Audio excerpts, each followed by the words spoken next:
जय Shri Ram everybody. Welcome back to another video. तो title में देख के आपको पता चल ही गया होगा कि हम इस वीडियो में एंटमैन के बारे में बात करने वाले हैं। तो हमको एंटमैन की बेसिक पावर्स के बारे में क्या पता है?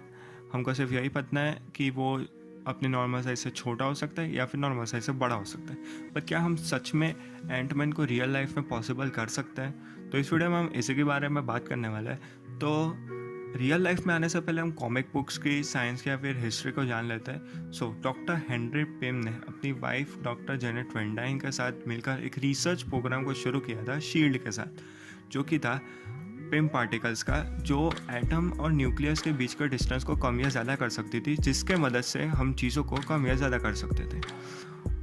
रिसर्च प्रोग्राम सक्सेसफुल हो गया और हेनरी पिम ने एंटमैन का टाइटल लिया और जेनेट वैन डाइन ने वेस्प का, जैसा कि हमको मूवीज़ में भी दिखाया गया है। बैक टू द टॉपिक कि एंटमैन क्या सच में रियल लाइफ में पॉसिबल है? जो सिर्फ यही जानने के लिए वीडियो को शुरू किया है, तो मैं उनको पहले ही बता देता हूँ, नहीं, एंटमैन सच में पॉसिबल हो ही नहीं सकता। अभी की साइंस में नहीं और फ्यूचर में भी कभी भी पॉसिबल नहीं हो सकता।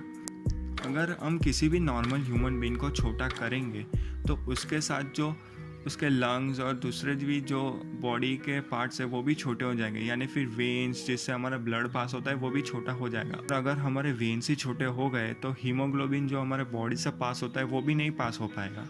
हमारे अर्थ की जो ग्रेविटी है वो भी हमसे हैंडल नहीं हो पाएगी अगर छोटे हो जाएंगे। तो टाइम भी हमारे लिए अलग से चलेगा। यही कुछ रीजंस है कि एंट के भी लंग्स नहीं होते, क्योंकि उनके ऊपर एटमॉस्फेयर का प्रेशर कुछ ज़्यादा ही होता है। और अगर सिंपल लैंग्वेज में समझाऊँ तो आप अपने बॉडी के एटम्स को तो छोटा कर लेंगे, अपने बॉडी के पार्ट्स को भी छोटा कर लेंगे, लेकिन जो हवा के एटम्स हैं उनको आप कैसे छोटा करेंगे? एक फ़ैन थियरी इसमें ये निकल के आती है कि एंटमैन साथ में सूट भी पहनता है और हेलमेट भी पहनता है, जिसके फ्रंट में, हेलमेट के फ्रंट में एक गोल सा नॉस्ट्रिल जैसा होता है जिससे वो सांस ले पाता है, या फिर ऐसा होता होगा कि जिससे वो सांस लेता है तो वो हवा के एटम्स को छोटा कर पाता होगा।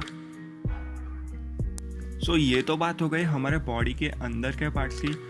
दूसरी पावर है एंटमैन की कि वो अगर साइज में छोटा होता है तो उसकी पावर तो वैसे की वैसे ही रहती है। पिम पार्टिकल्स बेसिकली क्या काम करते हैं? आपकी साइज़ को तो छोटा कर देते हैं, लेकिन आपकी डेंसिटी और स्ट्रेंथ को बढ़ा देते हैं, जिसके मदद से वो एंटमैन 70 किलो की ब्लैक विडो को भी आराम से पलट सकता है। ये फिक्शनली तो सही लगता है हमको, लेकिन रियल लाइफ में ये ज़रा भी पॉसिबल नहीं है, क्योंकि एंट अपने वज़न से 1000 गुना ज़्यादा उठा सकती है, जो कि एक बहुत ही औसम बात है, लेकिन एक फैक्ट है। पर अगर आप ये मानो कि असलियत में भी आप इतने छोटे भी कुछ भी करके हो जाओ, लेकिन आपकी पावर तो वैसी की वैसी ही रहे, ये चीज़ अभी मतलब कभी पॉसिबल नहीं है कि आपकी डेंसिटी भी ज़्यादा बढ़ जाए और आपकी स्ट्रेंथ भी ज़्यादा बढ़ जाए। ऐसी चीज़ अभी तक सिर्फ डायमंड में ही पाई गई है। हो सकता है अगर फ्यूचर में किसी ने भी अपनी साइज़ को छोटा भी कर भी दिया ना, तो वो ज़िंदा तो नहीं बचेगा। ये वीडियो ज़्यादातर सुपर हीरो फैंस के लिए डिसअपॉइंटिंग होगा, लेकिन एक फैक्ट है।